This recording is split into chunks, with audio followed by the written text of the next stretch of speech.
Hola, ¿cómo les va? Vamos a comenzar esta parte de respuestas de las inquietudes que han tenido en la semana. Así que, bueno, ya iniciamos las respuestas. El primero, el señor Ramón Fernández dice, planté semillas de pimiento en un plantín y germinaron 4, como muestra en la fotografía. ¿Puedo trasplantar a 2 de ellas en una maceta grande o tiene que ser una planta por maceta? Gracias, excelente las charlas, un abrazo, Ramón. Ramón, mira, el pimiento es muy consumidor de nutrientes. Entonces lo podés pasar a dos en una misma maceta, pero la tierra tiene que ser muy rica. Entonces yo te sugiero que le pongas mucho mantillo, mucha materia orgánica, y los pongas lo más separados posibles, porque vos tenés que tener en cuenta que el diámetro de la planta de pimiento es el mismo que el diámetro de las raíces. Entonces vos tenés una planta de pimiento de 40 centímetros de diámetro, necesita 40 centímetros de raíz. En maceta eso no se puede lograr. Lo que podés hacer en la maceta es poner una tierra lo más rica posible para que en 20 centímetros en lugar de 40 encuentre todos los nutrientes que debiera encontrar en 40. Entonces, ponele una tierra con mucho humus, con mucha materia orgánica. Buscate un mantillo buscate mantillo o lombricompuesto, el excremento de lombriz, o si tenés compost de la compostera, ponéselo prácticamente, no puro, pero tendría que ser en gran cantidad. Y eso va a poder lograr tener 2 pimientos por maceta sin ningún inconveniente. Por supuesto, el resultado final va a ser diferente al resultado final que vos obtendrías en tierra. No vas a obtener esos pimientos de verdulería, pero vas a tener unos pimientos relativamente buenos o considerables dentro de lo que se puede pretender de una planta que vive en maceta. Asegúrate, otro detalle, asegúrate muy bien de que ese pimiento tenga sol, por lo menos medio día de sol, y que tenga buen drenaje. Cuando vos riegues esa maceta, que no se tape nunca, que siempre tenga buen drenaje, que el agua pase de largo y retenga un poco, por supuesto, pero que salga por los agujeritos del fondo, y eso va a asegurar que tengas un buen pimiento. Suerte con tus pimientos. Elba Fernández, Elba pregunta, dice, he puesto semillas de palta en agua, ya germinaron, y bueno, ¿cuándo estarían en condiciones de plantarlas en tierra? Mira, Elba, las semillas hechas en agua me parece que es una moda que se difundió mucho por internet, pero si lo hubiese hecho en tierra hubiese sido mejor el proceso.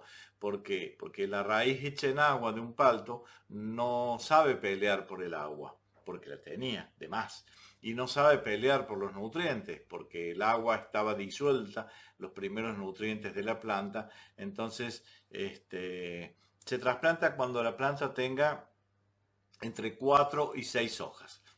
Vos vas a contar las hojas, cuando esté entre la cuarta y la sexta es el momento en que la planta, cualquier planta entre la cuarta y la sexta hoja es cuando menos sufre el trasplante. De todos modos, cuando lo pases a tierra, te reitero lo que te dije del principio, esa raíz no sabe pelear por agua, entonces vas a tener que ponerla primero en un sustrato, primero en una maceta y después de la maceta pasarlo a tierra. Lo vas a tener que poner en un sustrato que tenga cierta cantidad de arena para que tenga buen drenaje, pero que no se seque del todo. Lo vas a tener que regar muy bien los primeros días porque esa raíz no sabe pelear por la tierra, no sabe pelear por el agua, perdón, por los minerales, entonces va a sufrir mucho el cambio. Si lo hubieses hecho directamente en tierra, no sufría el cambio. Pero bueno, son esas modas que Internet impone y todo el mundo lo hace como dice Internet. Y bueno, después se sufren las consecuencias. La consecuencia es que se va a decaer la planta durante algún tiempo. Tenés que tener mucha constancia en regarla todos los días hasta que la planta empiece a adaptarse a las condiciones naturales. Pero no va a haber ningún problema. Eh, y después que me preguntaste, ¿qué distancia debe haber entre cada uno de ellas?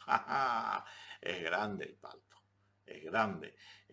Ten en cuenta que es un árbol que va a tener unos 6 metros de diámetro de copa. O sea que entre planta y planta tendrías que tener un mínimo de 6 metros de distancia. y no se te ocurra ponerla cerca de un muro o cerca de la casa porque el palto es un gran volteador de paredes. Entonces son árboles grandes, grandes. Si querés ver uno, te invito a que haces la bajada del cerro, cruzás Puente Tablada, te vas hacia el cementerio San Jerónimo. Cuando pasás el cementerio tenés una subida y un semáforo. De ese semáforo, media cuadra más adelante, a mano derecha, va a tener una casa con rejas que tiene un árbol que le está levantando la vereda de unas hojas verdes muy intensas. Ese palto, ese es un palto. Ese palto debe tener 9, 10 años, o más, un poquito más. Ese es el árbol que vas a tener en tu casa. Ten en cuenta, fíjate que es un árbol grande, muy agresivo con sus raíces. Ahora vas a comer paltas como nunca, va a tardar 9 años en comerlas, pero ten en cuenta darle unos 6 metros de distancia, porque si no van a competir entre ellos por el suelo, por el agua, y van a ser plantas deficientes, y a mínimo 3 metros, 3 metros 50 de cualquier muro, porque te los va a partir, no tiene, es una planta de muy activo crecimiento. O sea, no es un limonero, a eso voy, no es un mandarino, que con 2 metros de diámetro lo tenés. Es un árbol grande, pero bueno, a disfrutarlo entonces. Eh, Contadora Graciela Canabo dice, tengo una planta en maceta chica, que es una especie de yuca, y se están empezando a secar las hojas. Me pregunté, ¿tengo que ponerlo en maceta más grande o en tierra? Muchas gracias, que esté bien. Bueno, gracias. Mire Graciela, yo lo que le sugiero es colocarlo en una maceta más que profunda, ancha. Las yucas tienen raíces superficiales. Y esto que se le pongan las hojas amarillas de abajo, no habría inconveniente. Porque se va haciendo el tallo y las hojas de abajo van muriendo y se van cayendo. Entonces siempre verifique que las hojas del extremo, las de la punta, estén sanas. Si esas están sanas, no hay problema. Las otras se van a ir cayendo y van conformando el tallo. Yo les sugiero, si tiene lugar en el patio para ponerla, es una planta que se le va a hacer grande, va a llegar a tener una altura considerable, que llegue casi a las 4 o 5 metros. Y tiene una gran ventaja esa planta. Si usted cuando se hace muy alta y no quiere que la disfrute el vecino y quiere disfrutarla usted, la corta a la altura que quiere. A 1,50 m la corta y vuelve a brotar a 1,50 m y vuelve a hacer nuevamente, y cuando llegó a una altura la vuelve a contar. Entonces eso se logra cuando esté en tierra. Si no, la puede poner en maceta, pero la maceta no tiene que tener más de 30 centímetros de profundidad, porque esto tiene raíces muy superficiales. Lo que tiene que tener es un diámetro aproximado a 50 centímetros, 40, 50 centímetros, porque la raíz se extiende horizontalmente y no en profundidad. Pero lo de la hojita amarilla no se preocupe. Y si la puede pasar a otra maceta más grande, siempre con tierra relativamente arenosa, con buen drenaje, va a andar muy bien. Julieta Gómez dice, tengo pájaros en la huerta, se comen las lechugas y acelgas, ¿cómo puedo ahuyentarlos? Bueno, el tema de los pájaros es un tema histórico, ¿no? Lo primero que se puede hacer, le sugiero, coloque CD viejos, cuélguelos, y el brillo del CD los aleja. 3 meses más tarde están pidiendo un CD de la mona, porque ya no les gusta el de rock que le pusieron, y después cuando le cambian le van a pedir uno de los chalchaleros, porque se acostumbran al brillo del CD, y terminan, ese es un chiste que me hace un ingeniero amigo siempre, que dice, vos cambias la música no, terminan acostumbrándose al brillo y después se acercan fácilmente.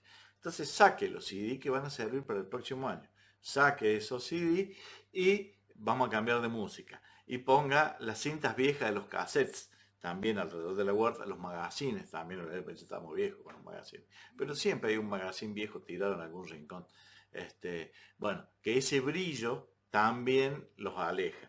También suelen poner tiritas plateadas, de estas que se utilizan para los árboles de Navidad, que también los aleja. Al tiempo están cantando la musiquita navideña y pidiendo un villancico nuevo, porque 3, 4 meses más tarde se acostumbran.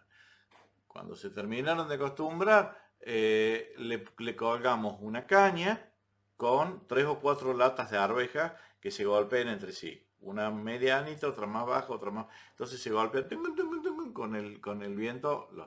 También se acostumbran al ruido. Después vienen unos molinillos que se venden en los viveros, que giran y los ahuyentan. Al tiempo están soplando ellos para que se mueva el molinillo porque encontraron un juego divertido. Entonces hay que irle cambiando cada 2 o 3 meses y se vuelve a repetir después el CD, después, pero no existe una receta. Inclusive venía una grabación que hacía ruido a Chimango, no a Chimango, a esta ave que come otros pájaros, no, bueno, no me sale el nombre ahora, que también los afectaba y los alejaba y después con el tiempo volvían nuevamente. Se van acostumbrando los pájaros y los loros. Y la otra, que es la solución definitiva, es ponerle una jaula antipájaros que sea del ancho del cantero de la huerta a lo largo, pero impide que uno meta la mano para sacar yullitos, hay que levantar esta jaula de vez en cuando, es todo un tema. Así que, de todos modos, los pájaros, esto pasa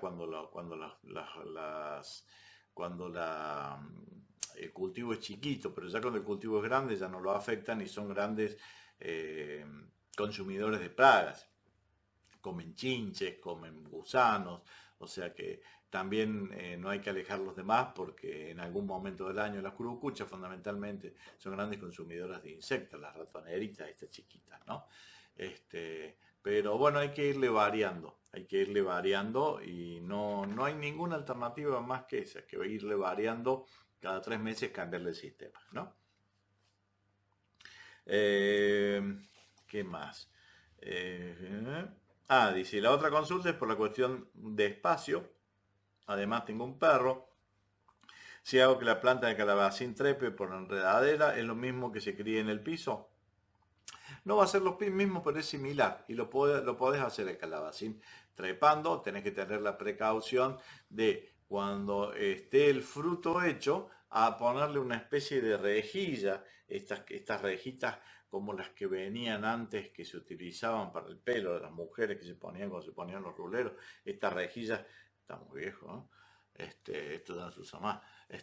Una rejilla envolviendo al fruto y atarlo para que el peso del fruto no corte entonces eso le va a solivianar el gran peso que tiene, entonces le hace que dure más y que se rellene mejor ese calabacín. Sí, se puede.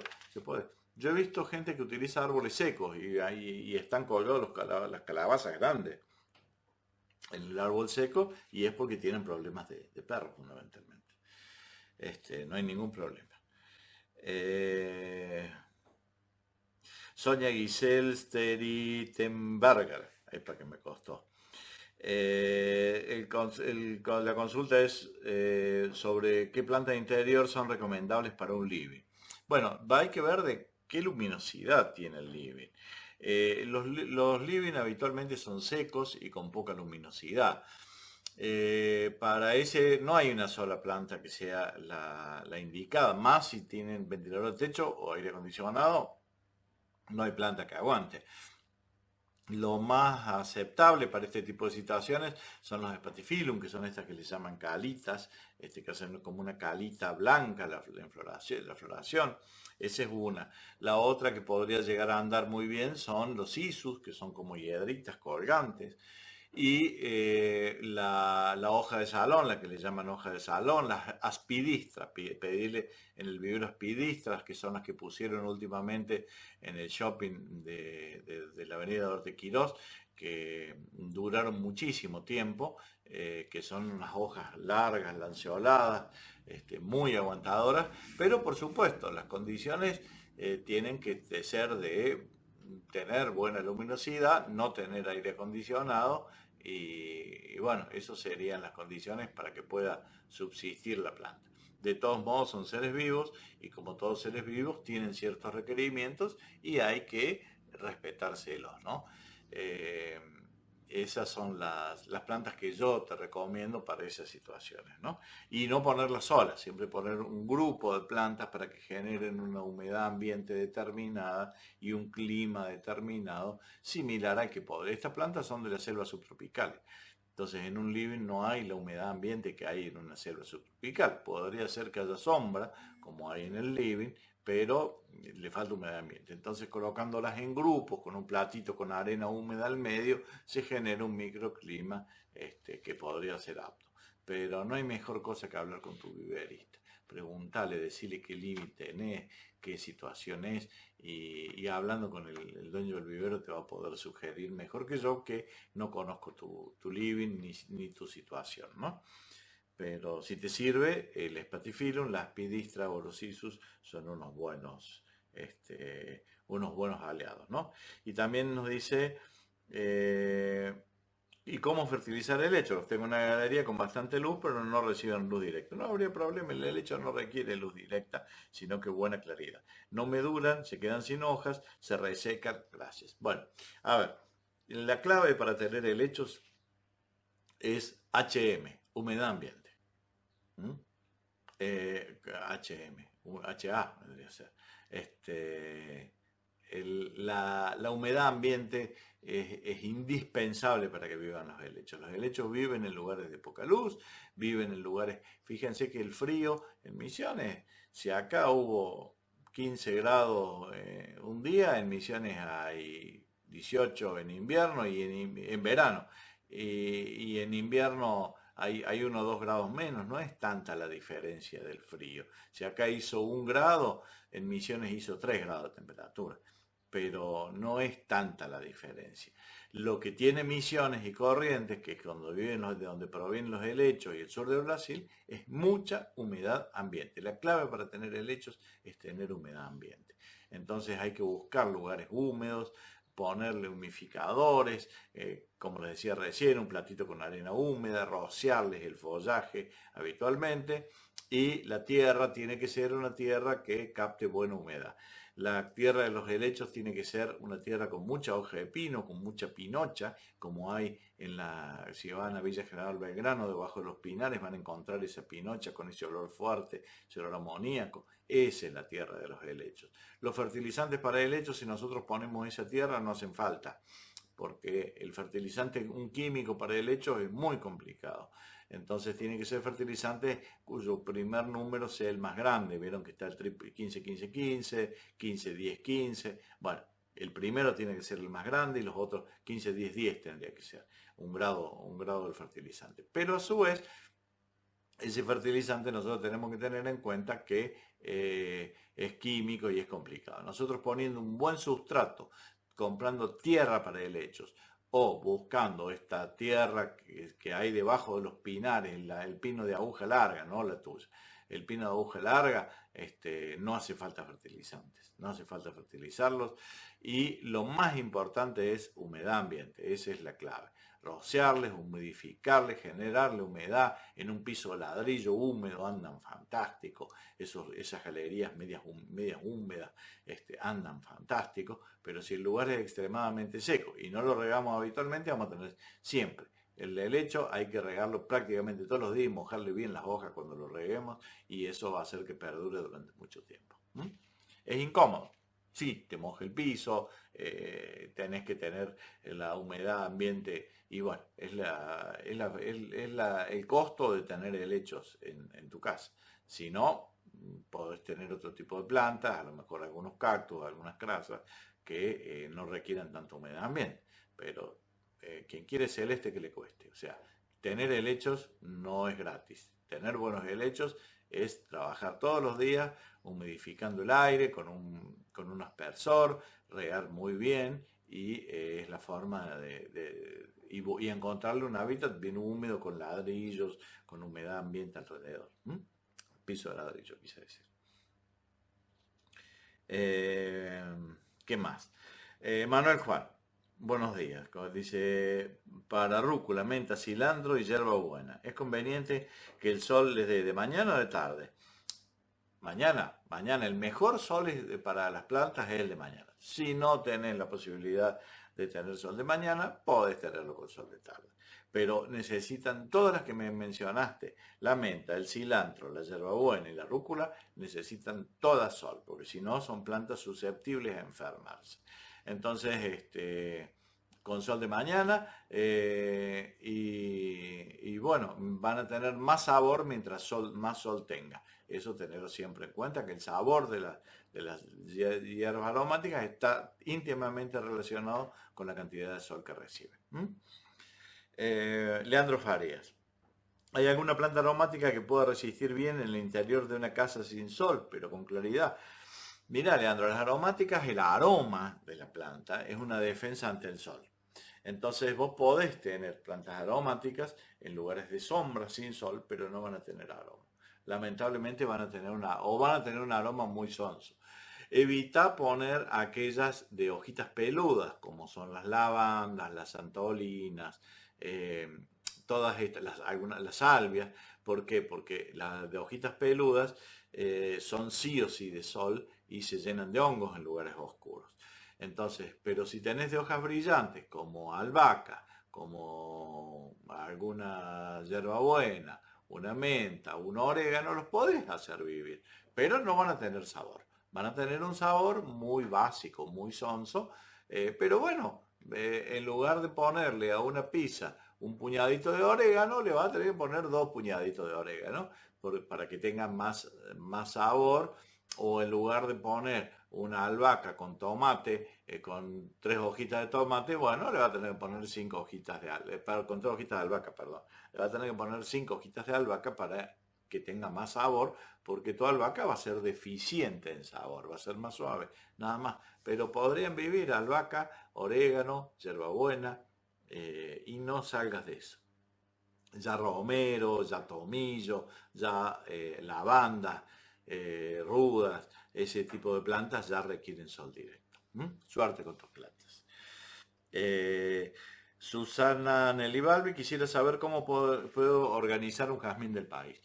Y Susana, la historia de jazmín del país, que es una planta trepadora, entonces tenés que ponerle un ordenamiento, tenés que ponerle una malla cima, tenés que ponerle un encastrado con maderas o con alambres, en donde la planta pueda irse enroscando y ahí la vas ordenando. Si no, le ayudas vos enroscándola y atándola al principio hasta que la planta encuentre estas guías y se va a criar ahí. Y todo lo que sobresalga de eso lo tenés que ir podando, es la clave para ordenarlo, como decís vos. No tiene otra alternativa que criarse por donde vos le indicás, por los lugares, los alambres que vos le has puesto para que trepe, y una vez que llegue arriba tendrás que hacerle una especie de pérgola para que siga copiando ese espacio y todo lo que sobresalga de ese espacio, porque la planta va a tender a ir hacia donde está la luz y a lo mejor no es el lugar donde vos querés. Entonces todo lo que, si vos la podás y le cortás aquellas ramas que la planta tira hacia el lado de la luz, se va a dar cuenta que para un lado la agreden y para otro no. Entonces la planta, que no es ninguna sonsa, va con el tiempo a aprender que si para el lado de la izquierda nadie la agrede, va a vivir para el lado de la izquierda y no para el lado de la derecha, que era para donde su genética indicaba buscando el sol. Entonces con el tiempo la vas a poder ordenar. Pero está en vos, está en vos. Las plantas requieren un tiempo determinado y hay que tener ese tiempo, destinárselo a las plantas para que puedan desarrollarse. Bueno, han sido pocas las preguntas, estamos a fin de año, medio que la gente se va distendiendo y no hay muchas preguntas. Bueno, nos veremos en próximos videos, ya con los consejos de fin de año, del verano y todo eso. Así que vayan juntando duditas porque van a ser las últimas del año hasta que retomemos el año que viene. Así que nos volvemos a encontrar en unos días. Muchas gracias.